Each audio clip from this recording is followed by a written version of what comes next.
Yeah. We're pretty focused. Sorry, we're gonna break a bike out here. Luckily it's the last one today though. Hello and welcome to Revelstoke, BC. We're here for the Dark Horse Air Sesh Invitational. This event's designed and put on by Casey Brown. Ton of support as well. Amazing female riders. So we're gonna hang out here on the course, watch a couple of ladies hit the features, but also grab some bike checks so we can get to know some of the riders a bit better and see what they're riding.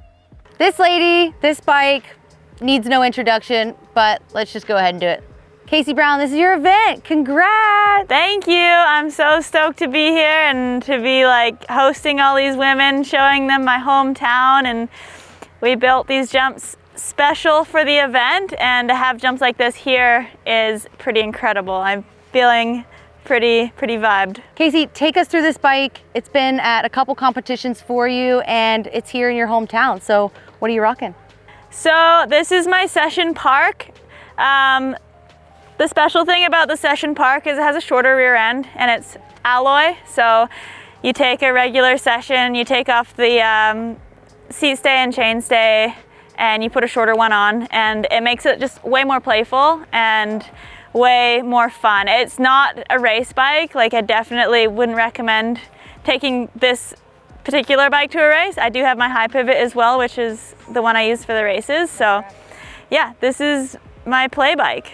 Perfectly kitted out for just playing, sending, having some fun. Yeah, so I do have like a different seat on this bike. This is a dirt jump seat from Tidal. Carbon seat post. Super nice. Yeah, it's super nice. And then I also have like this sweet custom paint job that they did like 8 hours of paint on, and I was like blown away at how it turned out. It was like navy blue with these sweet red paisley bits. What size did you go for on this bike? So this is a small. It basically feels like a really big slope style bike. Like, I have quite a bit of PSI in the front suspension, and I'm running a 492 pounds. 492. That's a thing. It's been Sharpied on. Yeah, it's been tested. So that's a very specific spring. I also am running flats on this bike. I go back and forth quite a bit. On clips probably like 20-30% of the time now, and then Even on the big jumps. yeah. Nice. How are you running your fork in comparison to your stiff shock there? So I am running 3 spacers and about 105 PSI. It's pretty stiff. It's definitely a fork that I wouldn't want to ride anything like bumpy and techy on. It's mostly for smooth jumps, and I'm running it really slow. So it's nice off of those big lingering kind of lips that we have here. So tell us about your cockpit. I know you've got the Tidal stuff, but what kind of rise are you running on the bars? Looks like pretty low end. Yeah, so a 1-inch rise. So it's pretty low, nothing serious. But I'm a not very tall person, so I think that's what I need. And then I'm running my bars at 760. And what brakes are you running to match your SRAM drivetrain? I'm running the Codes. They're really sick. I'm stoked on them. They're like, a lot of these jumps you actually have to brake into because it is like down a hill, so it's nice to have a little consistency in that as well. So I've always thought that you ran quite high tire pressures in comparison to myself. Yeah. Makes sense. We prefer totally different terrain to one another, but tell the people at home what you're riding, and are you using inserts or not? Yeah, so I'm running 35 in the rear and 30 up front. It's pretty stiff for what we're doing here, but I think it's really important to have the speed, especially because it rained the other day. We had some wet dirt the other day. But yeah, this is like normal for me to run that. Whistler Bike Park, you want high tire pressure, you're rolling fast. I'm pretty hyped on the bike. See? Thanks, Casey. Thank you for having us. My name's Jordy Scott, and this is my Hyper 27.5 rig. Rad, Jordy. So tell us about this rig. I've already seen you drop into the mulch a couple of times. Looks good, but what makes it set up for this Dark Horse session? I typically race this with a 29 mullet going on, so we threw the 27.5 back on just to have a little bit more mobility. And it definitely put the front end in a bit more comfortable position. The Hyper bikes are super progressive, so they're great for this type of stuff. Really gives me a lot of push through the lips, and I think it's the most dialed my bike's ever been for anything. So other than changing the front wheel size, Did you change anything else? Maybe like your stem spacer stack just to accommodate that change? I didn't change the stack. Like I changed it back to what I had it as. When I put the 29er on, I kind of dropped it down a bit just to level that out. I definitely stiffened up my sag quite a bit. I typically will run like 25% sag, and for this stuff I have about 15 just to not kind of G out at the bottom of the lip, because I don't like that. So how much sag would you say you're running front and rear? I try to keep them pretty even. I think I have 15% and then maybe 18 in the front, just kind of to have it balance. The front, if I go too stiff, doesn't quite work out the way I like it. Nice. And then what spring rate are you running in the back? I have a 500 spring actually, so she's a large gal. I typically will go 475 for racing, but for this type of stuff, it can feel a bit rough sometimes, but I prefer not to ever bottom out. So I would rather a bit more impact and feel safe than have less impact and maybe buzz the seat or something like that. So we mentioned really stiff, supportive suspension out here, but tell us a bit more about it. Go a little in depth, maybe even as far as rebounds and compression. Yep, yeah, so I have my high-speed compression all the way open, which is a bit gnarly on the bike park. I probably should change that yesterday, but that just really keeps me grounded when I'm going into the jumps, and I don't feel like I'm losing speed. I don't really need that subtleness at the top. And then my rebound, I don't really pay attention to an exact number. I just kind of take videos of myself and make sure it's balanced with the rear, because I feel like it's more balance over actual rebound being slow or fast. It's just keeping them the same. So I think I actually have it quite a bit fast. I just have them the same to have that really good pop off the lip.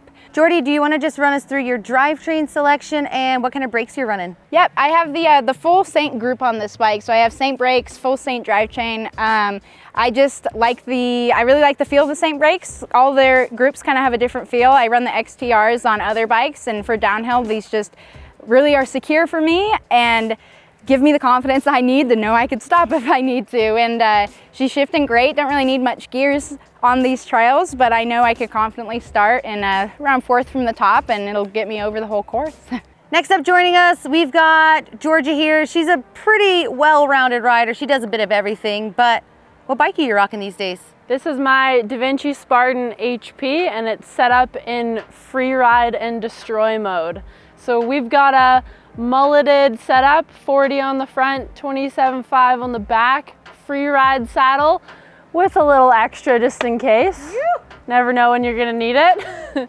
So Georgia, tell us a bit more about the life of this bike. It's got a lot going on here. How did this come about? This bike's pretty well-rounded, just like how I like to be. So started its life racing EWSs. Then it came back home and almost instantly, actually that's not true, we did a big 2-week road trip, still in trail bike life. Runs so well, but I really wanted it for Darkfest just to have a bit of a more playful rig.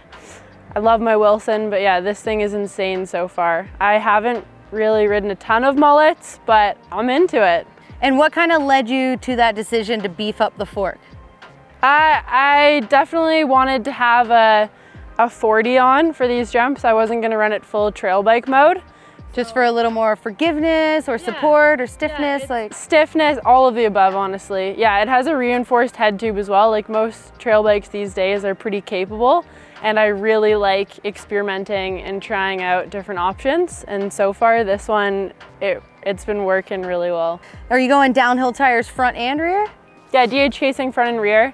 Yeah, what sort of PSIs are you running on a course like this? On a course like this, I add probably about 10 to 15 PSI to my fork and shock. So I'm running, I believe I'm at 84 with 3 volume spacers in the fork and 160 in the shock. And then for tire pressures, 29 in the front, 32 in the back. Are you like adding some compression to your suspension as well? Are you slowing down the rebound for stuff like this? Yeah, for sure. I love my air shock.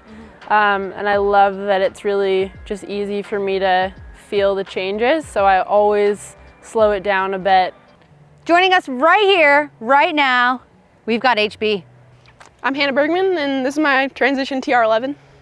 Sweet ass. So you ride this bike a lot, Hannah, I know, because I follow you online. I've seen you rip it around, but what did you change about your setup to get ready for Dark Horse? Yeah, for dark horse, we're hitting a lot of big jumps, obviously. So I like to stiffen my suspension a lot. Like I'll increase it like about 15% or so. It's kind of a lot, especially compared to trail riding. And then I'll pump up my tires a lot. It helps with speed and not rolling the tires off the lip. Traction's not super important when you're hitting big jumps. You just want to have that consistent rolling speed. Let's get a little specific though, because people are always wondering what sort of pressures, maybe rebounds or compressions, anything super detailed like that for us? Yeah, for the specific numbers of tire pressure I run are about 35 for these jumps. Just Front and rear. Yep, front and rear, yeah, so pretty high. And then rebound, pretty slow, so it's like maybe only 5 to 8 clicks from closed, and my adjustability is about 20, so a little more on the close side. And then my pressures in the fork, I think I run like 90 PSI maybe, so pretty high. And then in the shock, I'm about 175, which is quite a bit more than my body weight even. Are you running any tokens in the front fork? I know that's a pretty common thing for these big hits. Yep, definitely. I'll add a couple volume spacers to increase the progressivity. Are you always riding flats or do you clip in from time to time? I will clip in for racing because I think it's a little faster, but for this stuff, I much prefer flats. Tell us about your wheel set, Hannah. Yeah, I've got a We Are One, I think Strife wheel set, which is their downhill wheel set. And then I have i9 hubs and WTB tires. What kind of brakes are you running here? I have the SRAM Code RSC brakes. Hannah, what's the favorite thing on this bike here? My favorite thing on the bike, oh, it's my top cap. I was kind of hoping she'd say that because I was looking at it. It's my cat, Garbo. That's your cat? Yeah. Well, it's a drawing of my cat. Yeah, I was like, your cat looks like a cartoon. That's cute. I feel like I don't need to introduce this next little lady because she's already been doing a couple Pinkbike Instagram takeovers for us, but I'll let you introduce yourself and your sick whip here. Hey, I'm Bailey Goldstone. This is my 2021 Specialized demo in a sparkly red color. I love it. This is my race bike, but it hits big jumps really well. Bailey, what did you change up on this bike to make it more dark horse appropriate? All right, I bumped up my air pressure to about 30 to 32 PSI front and rear. You're one of the only riders here with a coil shock. How's that working out for you so far? It's pretty good. I mean, everybody's telling me to put more air in my shock, but I can't. So can't really adjust much there. Like a bit of a stiffer spring would probably be nice, but they're hard to find these days, so we'll just stick with what I'm comfortable. What spring rate are you running right now? I'm currently running a 500-pound spring rate. And run us through all the components on your bike. Tell us what you want us to know. So we've got Fox suspension, front and rear, nice Battleship gray fork. Moving on, we have Shimano for all the drivetrain and stopping power. Nice. Which brakes are you running? I'm running the Shimano Saints, front and rear with 200 mil rotors. We got Chromag parts, Sensus grips, Specialized tires and seat. We got some nice Chris King components goodies with the hubs, headset and bottom bracket all in a matching red color. Yeah, laced onto some Roval carbon rims. How wide are you running your bars there, Bailey? I see they're like pretty straight, not a ton of rise. But... No rise, but they're 760s. It's pretty small, but I'm small. Joining us up next, we've got a bit of a free racer here with us. You know, I've never been called that, but it's an honor. Miranda Miller, and this is my Kona operator. All right, Miranda, you've obviously raced some downhill races on this bike, but how did you set it up for the Dark Horse event? For Dark Horse, I did a little bit slower rebound, up that tire pressure to pressures I don't know if I've ever run in my entire life on a mountain bike. Have you settled on some pressures? Just hard. They're like, you gotta have at least 30. And I was like, I don't remember the last time I had 30 PSI in my mountain bike. So I just gave her some strong pumps. Didn't really change my fork much. Went up maybe 5 PSI in my fork. Yeah, slowed my rebound on my rear shock down, but I think I just left my fork. Just kind of set it and forget it. Left the same coil on there. Yeah, I was playing with that idea, but then I was like, nice. Well, she still has her saddle there, so yeah. Must have not been bottoming out, seat buzzing too bad. I hit the wooden lip and it didn't like, I didn't seat buzz or I didn't like do anything weird. So I think if it can handle that like G-force, you know, then it can handle. Let's talk about the wheels. The wheels, mullet, Envies, built on Chris King. I've got the M9s, good. They're solid. I like that I set them and forget them. And cockpit setup? Got the Brendog handlebar, I believe, the BF. And I run pretty narrow handlebars actually, like these are probably cut to 755. I run 750 on my trail bike. Nice. And I try and just keep it, and it's the same sweep and everything as my one-up. Nice. So it's like just familiar. And are you going for the higher rise or is that the? It's slightly higher rise, yeah. But yeah, 190 air spring in the fork for the higher front end, so I can like run it, so I can get a bit lower with the 29er front, 650 rear. Cut the waffle off my grip just because Richie Rude told me to. Yeah. So I'm trying that out right now. And what was the idea behind that?